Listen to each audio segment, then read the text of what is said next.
of you, especially our 8th graders, may be thinking about getting your first job, or maybe some of you already have your first job. But let's talk about some ways you could start earning some money. Lots of people, when they get their first job, do something that doesn't require going somewhere, filling out an application, something like offering your services, like babysitting, or house sitting, or dog sitting, or mowing yards. Hi, my name is Brody Temple. I'm 15 years old, and I'm a freelancer. I own a business with graphics.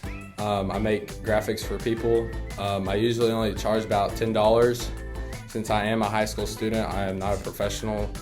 I use my mom's iPad, so I don't really, there's no cost going into it.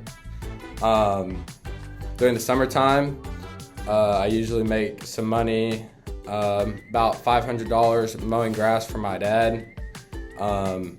He has his business and we work with him sometimes. He pays us $7 a lot, but me and my brother $7 a piece a lot.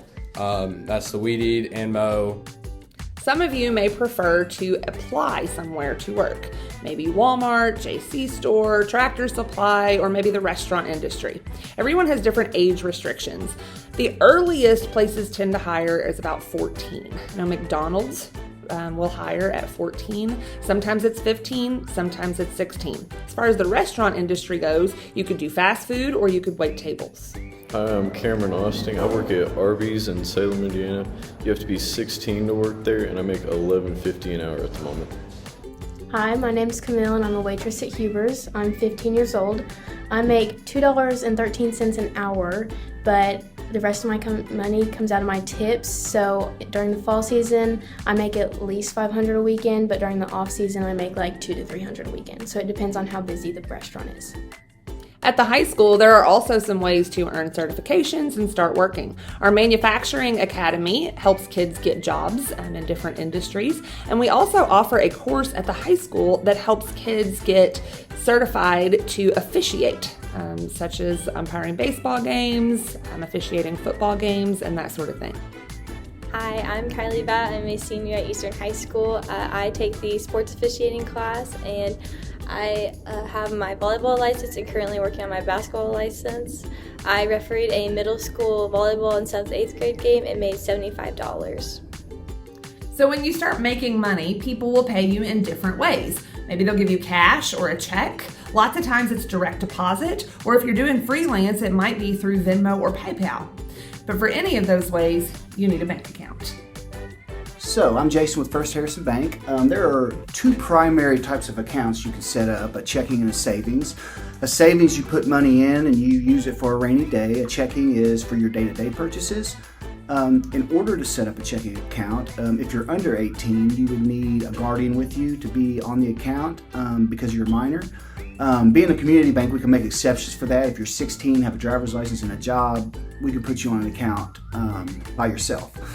And what that entails is you would come in, we would need some information. We would need your social security number, your driver's license, address, and we need the expiration date on your license and certain information on that. And then we get you set up in the system, and then there's a minimum deposit of like $100 on a checking and $300 on a savings. So we put that money in, and then we'll give you a debit card. And how the debit card works is once your money's in the account, your debit card is connected to your checking account. So if you've got $100 in your checking account, you can spend $100 on your debit card. Now the problem is if you go over that, you spend $102, then the fees come in. Then you'll have a $33 for each time you do that. There'll be a $33 charge. So if you go overdrafted, which is what that is called, you would, for every transaction is $33. So if you did 3 transactions, it would be $99 of money that you didn't have in your account that then you'd have to pay the bank back. So that's what, very careful to always look at your balances before you spend money, know kind of what's in there. We have an online banking feature called Banking Butler, and it's an app on your phone, and you can go out there and look, and it'll give you real-time updates as far as what your balance is so that you don't go over. and you can use that debit card at an ATM. You can put it in the machine. If it's a First Harrison card, using a First Harrison Bank, you won't have any kind of transaction fees. But if you was to go to, say, Chase and use a First Harrison card, you might incur a $4 fee. So if you would go in, every card has its own PIN number. So you would key in your PIN number, you would draw out the money. And say if you just want $20, you put your card in the ATM, key in your PIN number, get the denomination of money that you want, and it'll spit it out and it'll deduct it from your checking account. In the savings account, we don't usually do cards for those, so you would have to come into the bank, or again on your online banking, you could transfer money via the online banking feature, the Banking Butler app. Another great feature of the bank is the direct deposit, and what that does is your employer usually initiates that. So you would give them a form that we would give you upon account opening, or even if we don't give it to you on account opening, you can come in and request it.